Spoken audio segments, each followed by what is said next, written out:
আমি ইউটিউব থেকে কত টাকা পাই বা কি পাই এসব ব্যাপারে সবাই আমারে প্রশ্ন করতেছে। মানে জিজ্ঞাসা করতেছে যে, "এত কষ্ট করে কি হবে? ইউটিউব থেকে আপনি কত টাকা পান বা কি?" এসব কিছু বলতেছে। অবশ্য কমেন্ট করতেছে না, সামনাসামনি কমেন্ট করতেছে যারা পরিচিত। বলে না পরিচিত ওরাই বেশি কমেন্টস করে বা পরিচিতরা বেশি বড় ঝামেলায় করে আরকি। যেমন ফেসবুকে পরিচিত মানুষদের রাখা উচিত না। পোস্ট করলে কমেন্ট করা শুরু করে, এটা করলে কমেন্ট করা শুরু করে। এটাই আরকি খালকেটো কুমির আনার মতো আরকি। যাই হোক আসসালামু আলাইকুম। আশা করি সবাই ভালো আছেন। আমিও আলহামদুলিল্লাহ ভালো আছি। এই যে আজকে আমি চলে যাইতেছি যে ফেসবুকের টাকা না সরি ফেসবুকের টাকা না, ইউটিউবের টাকা না। আ ফেসবুক বা ইউটিউবের টাকা না। এগুলা হইছে আমার নিজস্ব কিছু খরচের টাকা আমি যাইতেছি। তো এই যে আমরা রেডি হইতে যাইতেছি। আর এখানে আমি একটু তাড়াতাড়ি গেলাম। কিন্তু এই তাড়াতাড়ি আমি কখনো যাই না। তারপরে একটু লেট হয়ে গেছে। মানে আমি সবসময় আমার লেটে হয়।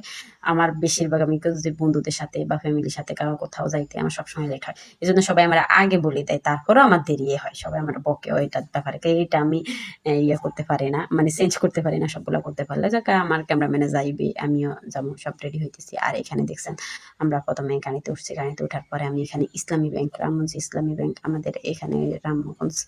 তো রামগঞ্জে ইসলামী ব্যাংক ওইখানে আমার লেট হয়ে গেছে। লেট হয়ে গেছে আর আমার ১ম এ ঢুকতে দেয় নাই। ৩:৩০ বাজে গেছে। ৩:৩০ পরে আর ঢুকতে দেয় না। পরবর্তীতে দেখি যে ঢুকতে দিছে। আমি কিছু বলিও নাই। ঢুকতে দিছে। আমার পরেও আরো ২-৩ জনকে ঢুকতে দিছে। পরে আর ঢুকতে দেয় নাই। পরে যাক টাকা নিছি। আর এই যে দেখতেছেন আমার ক্যামেরাম্যানও বলতেছে, "আম্মু আমি টাকা গুনবো।" তো আমি বলতেছি, "আচ্ছা দেখ বল।" সবসময় ও আমার এটাই বলে আমি আনতে চাইলে। তো টাকা গনে, আমি দিই। তো উনি রাখে। পরে আমি আমার ভাইয়ের কাছে চলে যাব। মানে আমার ভাইয়ের রেসিডেন্সিয়াল স্কুলের মধ্যে পড়ে রামগঞ্জে। এই ব্যাংকের সাথে। আগে কিন্তু এখানে ছিল না, অন্য জায়গায় ছিল। এখন নতুন ভবন নিছে ওরা। আর আধুনিকের পাশেই। তো আমি ওর সাথে দেখা করতে যাইতেছি। কারণ ও তার আগের দিন বলছে যে ওর জুতা লাগবে।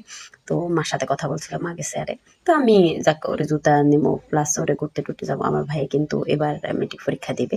তো আমাদের স্যার বোনের একটাই ভাই। মানে অনেক আদরের অবশ্যই। কিন্তু মাঝে, মাঝে কথা শোনে না আমার মেয়ের মতো। একদম মামার মেয়ে মানে ভাগিনা একদম একই। আচ্ছা যাই হোক এমনি মন ভালো, অনেক ভালো। মানে ওদের কাছে যদি ৳৫,০০০ থাকে কোনো গরিব বা কিছু হলো ও দিয়া দিব।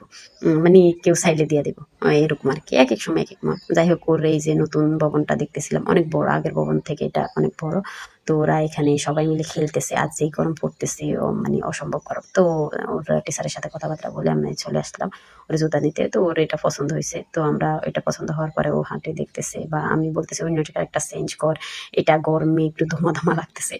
ও বলতেছে, "না এটাই সুন্দর লাগতেছে।" তো যাক ওর পছন্দ মতো নিল। তো আমরা এখানে রেস্টুরেন্টে গেলাম। এখানে মোহাম্মদিয়া রেস্টুরেন্টে ২য় তলায় আমরা গেছি। যাওয়ার পরে আমরা তো অনেকক্ষণ খাওয়ার জন্য ওয়েট করতে হয়। তো আমরা আমাদের পিছনের এক ইয়ার মধ্যে ওইখানে হইছে ডিভোর্স হয়ে গেছে। আর সামনের ওইখানে মানে বিয়ের কথাবার্তা চলতেছে।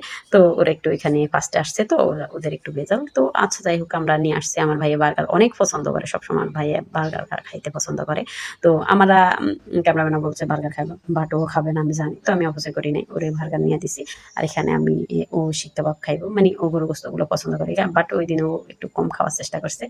এই তো মামা ওরে বার্গারের ইয়েটা পাট্টা দিছে। ওইটিও পছন্দ করে। ও খাইতেছে।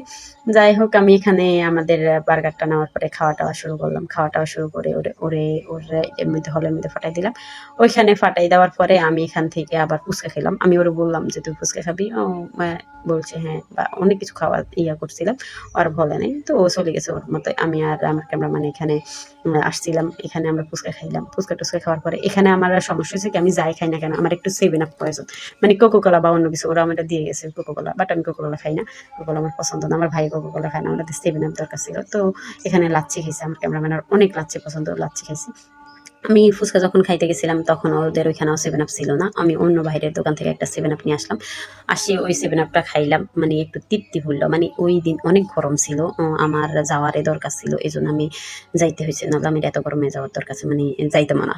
অবশ্যই। যাই ফুটফাট করে চলে আসতাম। এত ঝামেলা হওয়ার দরকার ছিল না। বাট ফুচকাটা আমি আরো আরেকবারও খাইছি এইখানে। ফুচকাটা অনেক ভালো লাগছে। মানে অনেক মজা হইছে। আর ওদের আমি ২ টা একসাথে মিক্সার করে টক আর মিষ্টি মানে ২ টা পানিটাই মিক্সার করে খাই। আমার কাছে ওই জিনিসটা মিক্সার ভালো লাগে। টকটাও ভিন্ন ভালো লাগে না, আবার মিষ্টিটাও এত ভালো লাগে না। তো দোনোটা মিক্সার করে খেলে ভালো লাগে। তো আমি খাইছি, খাওয়া-টাওয়ার পরে এই যে আমরা বাড়িতে চলে আসলাম। আমাদের সবকিছু গোছগাছ করে আসি আমরা একদম মাঝি নামাজ পড়ে একদম একটা ঘুম দিলাম। ঘুম দেওয়ার পরে বাজার সদাই আনছি ওগুলা উঠে আবার টেস্ট করে এই যে আমার ব্লগটা এই পর্যন্তই। আর ভালো লাগলে লাইক, কমেন্ট, শেয়ার করতে বলবেন না। প্লিজ সাবস্ক্রাইব করবেন। আল্লাহ আমার ক্যামেরাম্যানের জন্য ঘোরার দিনটা হয়েছে বেস্ট দিন। আমারও ভালো লাগে ওর সাথে ঘুরতে। আর একটা বাচ্চাদের ঘুরতে নেওয়ার জন্য এটা অনেক ভালোই মনে হয়। আর আমি আমার ক্যামেরাম্যানের সবসময় ঘুরার জন্য চেষ্টা করি। আপনারাও সবাই সবার বাচ্চাদেরকে ঘুরতে নিয়ে যাবেন। আল্লাহ হাফেজ, বাই বাই।